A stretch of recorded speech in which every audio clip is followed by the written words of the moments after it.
भक्ति और पूजा करने से क्या दुख दूर हो जाता है?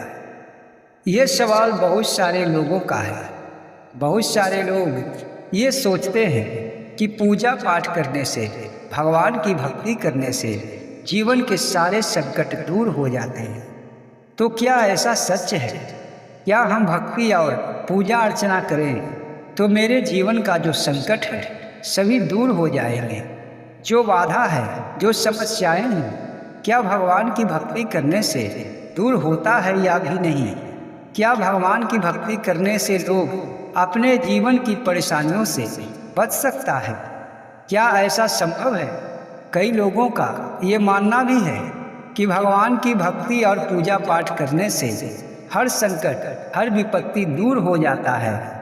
पर कहाँ तक ये बातें सच है, इस वीडियो में ये जानेंगे।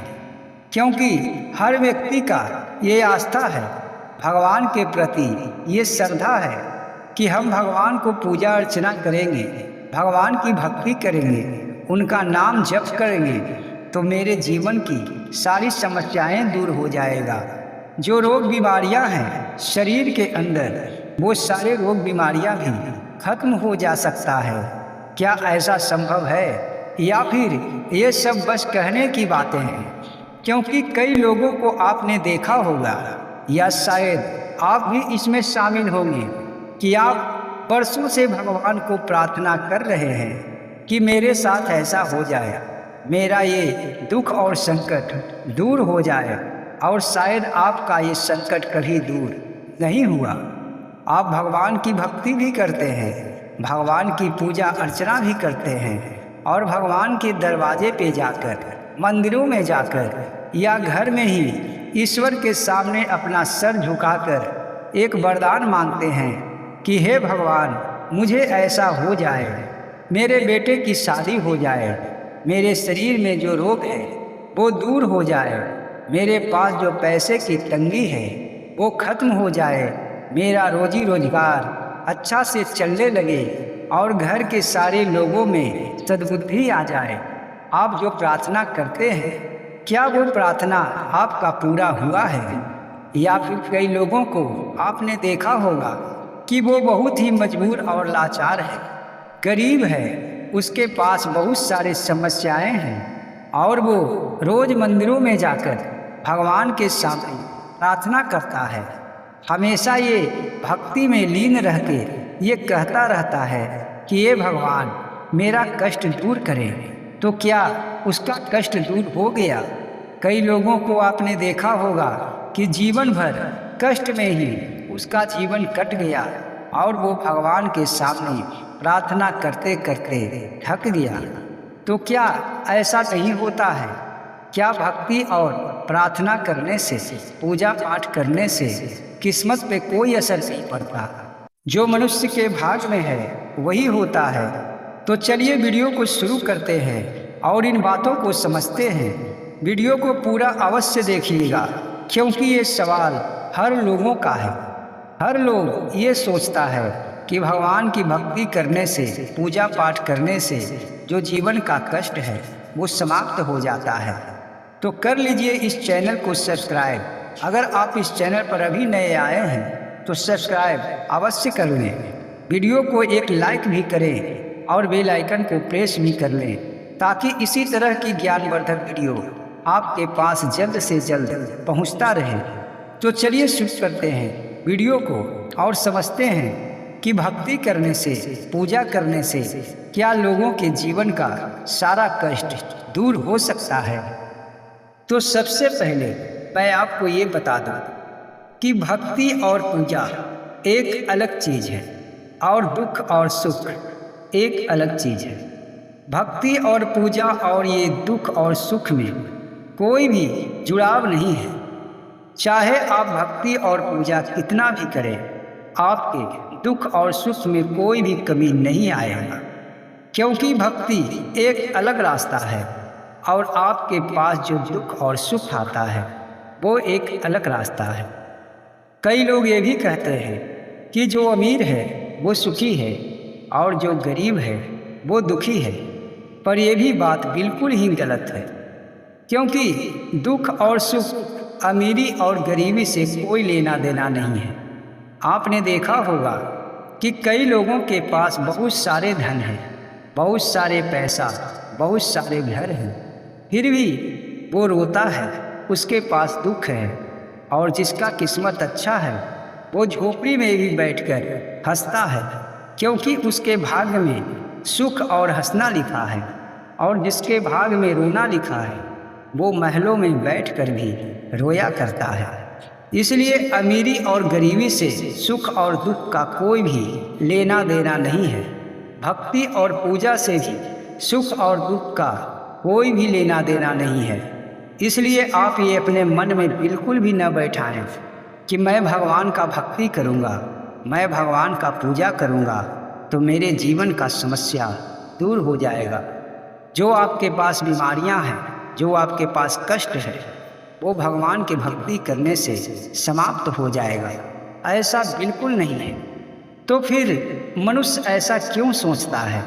क्यों भगवान के आगे जाकर गिड़गिड़ाता है, भक्ति करता है, पूजा करता है और ये भगवान से कहता है कि मेरा ये कष्ट दूर करें, जब भगवान ये कष्ट दूर ही नहीं कर सकते, दूर ही वो नहीं करेंगे तो फिर भगवान को पूजा अर्चना करने से क्या लाभ, ये भी समझना बहुत आवश्यक है। तो आपको मैं बता दूं कि भगवान का भक्ति और पूजा अर्चना करना हर मनुष्य का एक कर्तव्य है, क्योंकि जो भी आपके पास है, आपको ये जो मनुष्य तन दिए हैं वो ईश्वर का ही दिया हुआ है।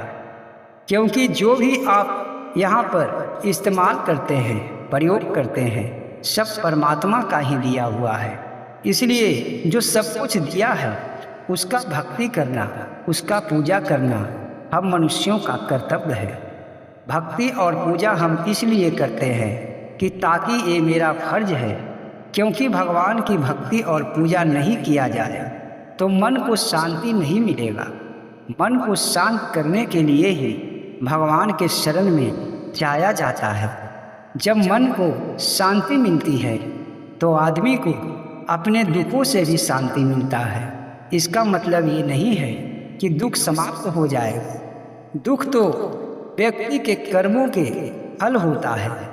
जो व्यक्ति जैसा करके यहाँ आता है उसे वैसा ही फल मिलता है, चाहे वो दुख हो या सुख।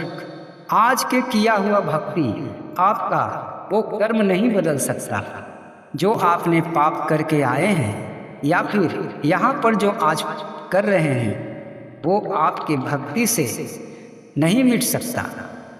आप जो आज कर रहे हैं उसका फल आपको पीछे मिलेगा, क्योंकि आप सीधा सीधा ये भी समझ सकते हैं कि अगर आप कुछ करते हैं तो उसका फल बाद में ही प्राप्त होता है, करने से कुछ नहीं होता। जब आप कर रहे हैं तो उसका जो फल मिलने वाला है वो कार्य पूरा होने के बाद ही होता है। जैसे कोई आप मकान बना रहे हैं तो जब तक आप मकान बना रहे हैं जब तक आपको मकान का सुख नहीं मिलेगा। जब आप मकान को पूरी तरह बना लेंगे, उसमें रहने लगेंगे, तब आपको उस मकान का सुख मिलेगा।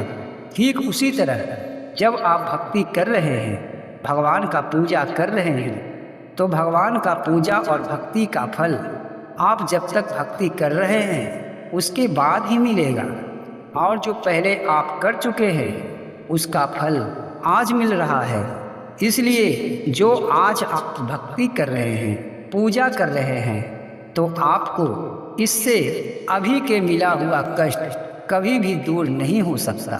पर इसका मतलब ये बिल्कुल नहीं है कि व्यक्ति को भक्ति और पूजा छोड़ देना चाहिए, क्योंकि ये हर इंसान का कर्तव्य है कि भगवान को वो पूजा अर्चना करे, भक्ति में लीन रहे। ऐसा करने से मनुष्य अच्छे कर्मों के राहों पे चलता है और उसे ये करना भी चाहिए। जहाँ तक ये सवाल है दुख दूर करने का, तो दुख दूर करने का सरल उपाय यही है कि बस भगवान के शरण में लगे रहो, भगवान के चरणों को सेवा करते रहो। अब परमात्मा के जो मर्जी होगा वही होगा। बस यही मन में निस्वार्थ भावना से अगर कोई भक्ति और पूजा करता है तो उसे विशेष लाभ मिलता है। अब जरा ये भी जान लीजिए कि भक्ति किसे कहते हैं। क्या भक्ति भगवान को पूजा करने को नाम है, या फिर भक्ति का नाम कुछ और ही है।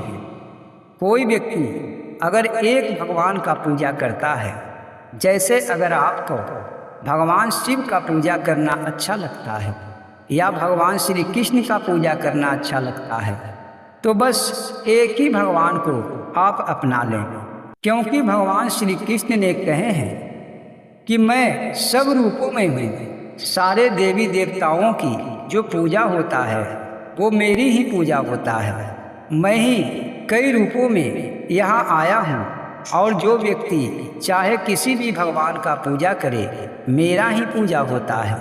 इसलिए अगर व्यक्ति एक ही भगवान को धरता है, एक ही भगवान के शरण में रहता है, तो उसका कल्याण अवश्य होता है। इसी का नाम भाव होता है। जो व्यक्ति एक भाव में रहता है, जिसका भाव बस एक है और वो निस्वार्थ है, शिव के भक्त हैं, महादेव का पूजा अर्चना करते हैं, तो बस महादेव का ही पूजा अर्चना करते रहें। इससे ही आपका कल्याण हो जाएगा। कई लोग ये सोचते हैं भगवान शिव की पूजा तो मैं करता हूँ, भगवान शिव से मैं प्रार्थना भी करता हूँ, पर मेरे जीवन का कष्ट दूर नहीं होता। क्यों न अब भगवान श्री कृष्ण का पूजा करता हूँ, शायद भगवान श्री कृष्ण मेरा कष्ट को दूर कर देंगे। तो ऐसा सोचना बिल्कुल ही गलत है, क्योंकि जो व्यक्ति हमेशा अपने भाव को बदलता रहता है, उसे कोई भी फल प्राप्त नहीं होता। एक भगवान को पूजा करना ही एक भाव होता है। जैसे एक छोटा सा कहानी मैं सुनाता हूँ, आप ध्यान पूर्वक सुनिएगा। इससे आपको मन भी प्रसन्न हो जाएगा और ये रोचक होने के साथ साथ ज्ञानवर्धक भी है। एक पति था, बहुत ही सीधा साधा, और उसकी पत्नी ही बाजार से सारे सामान को लाती थी। एक समय की बात है कि पत्नी को घर में बहुत सारा काम था, तो पत्नी ने अपने पति को कहा कि आप बाजार में जाएं और एक छाता कीनकर ले आए। तो पति ने कहा कि ठीक है, मैं छाता कीनकर ले आऊँगा। हालांकि उसका पति कभी भी बाजार में कोई सामान खरीदने नहीं जाता था, इसीलिए पत्नी उसे 20 रुपया देकर ये कहता है कि आप जाकर दुकानदार से छाता मांगिएगा। और दुकानदार बहुत ही चालाक होता है, वो आपको दुगना पैसा बताएगा। वो जितना में छाता कहेगा उससे आधे पैसे में उससे मांगिएगा, वो दे देगा। अगर आप ज़्यादा पैसे में ले लेंगे तो आप ठगे जाएंगे। वो व्यक्ति बहुत ही सीधा और सच्चा था। वो पैसा लेकर बाजार में चला गया। एक छाते की दुकान पर जाकर कहता है कि भाई मुझे एक छाता दे दो। दुकानदार एक छाता देता है, तो वो व्यक्ति कहता है इसका कितना पैसा हुआ? तो वो व्यक्ति कहता है इसका 20 रुपया हुआ। तो वो व्यक्ति अपने पत्नी की बातों को याद करता है और सोचता है कि उसने तो कहा था कि वो जितना पैसा बताएगा उससे आधा में ही लेना है। तब वो व्यक्ति दुकानदार से कहता है नहीं भाई, तुम तो बहुत ज़्यादा पैसा बता रहे हो, मैं इस छाता का कीमत 10 रुपया दूंगा। तब दुकानदार कहता है नहीं नहीं, इतना कम में इसे नहीं मिलेगा, मैं तो इसे 20 रुपया में ही बेचता हूँ। अगर तुम चाहो तो चलो मैं तुम्हें 18 रुपया में ये छाता दे दूँगा। तब फिर वो व्यक्ति अपने पत्नी की बातों को याद करता है और सोचता है कि अब ये 18 रुपया कह रहा है, मुझे तो अब इसे 9 रुपया में खरीदना है। तब वो व्यक्ति कहता है कि मैं इसे अब 9 रुपया में लूँगा। तब दुकानदार कहता है तुम पागल हो गए हो क्या? अभी कहता है 10 रुपया, फिर कहता है 9 रुपया। मेरे पास इतना टाइम नहीं है, चलो तुम 16 रुपया दो और ये छाता ले जाओ। तब वो व्यक्ति कहता है कि मुझे तो आधा में लेना है। तब वो व्यक्ति फिर दुकानदार से कहता है कि अब मैं इसे 8 रुपया में लूँगा। तब दुकानदार बहुत ही आश्चर्यचकित होता है और कहता है कि देखो, तुम पहले 10 रुपया कहा था चलो 10 रुपया दो और ये छाता ले जाओ। तब वो व्यक्ति कहता है कि अब मैं इस छाते को 5 रुपया में लूँगा, क्योंकि तुमने तो 10 रुपया कह दिया।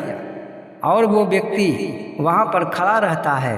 तब दुकानदार छाता को अपनी दुकान में रखता है और उस व्यक्ति से कहता है कि आप यहाँ से चले जाएं, आपसे छाता नहीं खरीदाएगा। और वो व्यक्ति चुपचाप अपने घर को चला आता है। बस इसी तरह वो जिस तरह अपने भाव को बदल रहा था, कभी 10 रुपया, कभी 9 रुपया और कभी 8 रुपया, अंत में 5 रुपया पर आ गया और उसे छाता नहीं मिला। अगर इसी तरह व्यक्ति अपने भाव को बदलता रहता है तो उसे कुछ भी प्राप्त नहीं होता। व्यक्ति को चाहिए कि अपना एक भाव रखे, चाहे वो किसी भी भगवान का पूजा अर्चना करे, बस जीवन भर उस भगवान का ही आराधना करते रहे।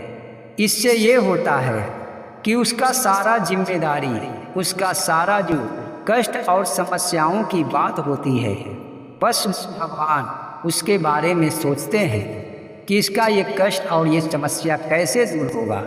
और जो व्यक्ति कभी भगवान शिव का, कभी कृष्ण का, कभी देवी माँ का, कभी भगवान विष्णु का पूजा अर्चना करते रहता है, उसे कोई भी भगवान साथ नहीं देते। इसलिए जो व्यक्ति एक भाव में रहता है, एक ईश्वर पे रहता है, किसी देवता को अपने इष्ट देव बनाकर जीवन भर पूजता है, उसका कल्याण अवश्य ही होता है। तो कहने का मतलब ये है कि अगर आप भक्ति और पूजा करते हैं तो एक भाव से करें। बस एक भगवान को ही चुन लें जो आपको भले लगते हैं। वैसे तो हर भगवान ही अच्छे हैं और हर भगवान एक ही है, पर जो स्वरूप आपको पसंद आता है, बस उसी भगवान को जीवन भर पूजते रहे और निस्वार्थ होकर पूजते रहे। मन में ये कभी न सोचें, कभी भी परमात्मा से कुछ न मांगे, क्योंकि आजकल के लोग जरा सा भगवान शिव पे एक लोटा जल चढ़ाते हैं और ना जाने करोड़ों का मांग कर देते हैं। ये कैसी भक्ति है? भगवान पे 2 फूल चढ़ा दिए और जीवन के सारे कष्ट भगवान के सामने रख दिए कि मेरा ये सारा कष्ट आप दूर करें। ये भक्ति है, कोई सौदा नहीं। क्या आप किसी से प्रेम करते हैं तो उससे कुछ मांगते हैं, या फिर प्रेम के बदले कुछ मांगना उचित है? प्रेम तो निस्वार्थ होता है। उसी तरह भगवान से जब प्रेम करें तो उनसे कुछ मांगने की कोई चेष्टा न करें, मन में कोई भी दुविधा न पालें। अपने आप को भगवान के समर्पित करके बस ईश्वर का भक्ति और पूजा करते रहें और एक भाव पे रहें। कभी भी मन में ये न लाएं कि मैं भगवान का पूजा करूंगा तो मेरे जीवन का ये कष्ट, ये समस्या दूर हो जाएगा। बस भगवान से प्रेम करें, ईश्वर स्वयं ही सोचेंगे कि आपका कष्ट कैसे दूर होगा। क्या आप भगवान से मांगते हैं तो वो पूरा हो जाता है। बहुत कम लोगों को ही ऐसा देखने को मिलता है कि वो ईश्वर से प्रार्थना किया और उसे मिल गया। वो इसलिए होता है कि उसका समय वो दुख समाप्त होने का होता है, और जब दुख समाप्त हो जाता है तो उसे लगता है कि भगवान ने मेरी सुन ली। पर ऐसा होता नहीं है। आपके किस्मत में जो लिखा है, जो आपने कर्म किया है, उसका सुख और दुख आपको भोगना ही पड़ेगा। फिर भी अगर आप भगवान का पूजा अर्चना करते हैं निस्वार्थ भावना से, आप भगवान की भक्ति निस्वार्थ भावना से करते हैं, तो आपका कष्ट शायद अवश्य ही भगवान दूर कर देंगे।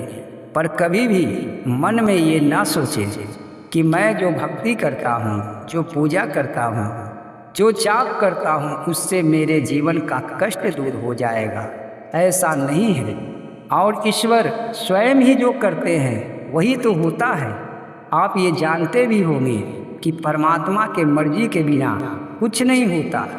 जो आप करते हैं सब परमात्मा के मर्जी से ही आप करते हैं, और जो होता है वो परमात्मा के मर्जी से ही होता है। और जो तेरे कर्म में लिखा है वो भी होकर ही रहेगा। इसलिए भगवान के सामने गिड़गिड़ाना बिल्कुल ही बंद कर दें। आप जो पूजा अर्चना करते हैं, भगवान की भक्ति करते हैं, तो बस निस्वार्थ भावना से पूजा करें।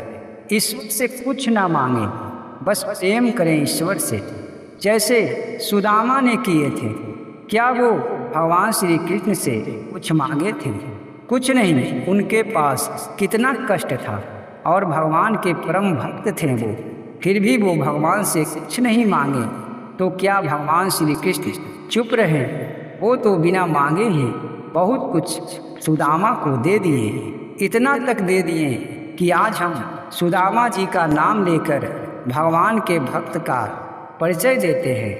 भगवान का भक्त वही होता है जो भगवान से कुछ ना मांगे, बस उनके भक्ति में लीन रहे और अपना भाव को एक रखे। आपको ये जानकारी अगर अच्छी लगी है तो वीडियो को एक लाइक करें और चैनल पर नए हैं तो चैनल को सब्सक्राइब कर लें। जय श्री कृष्ण।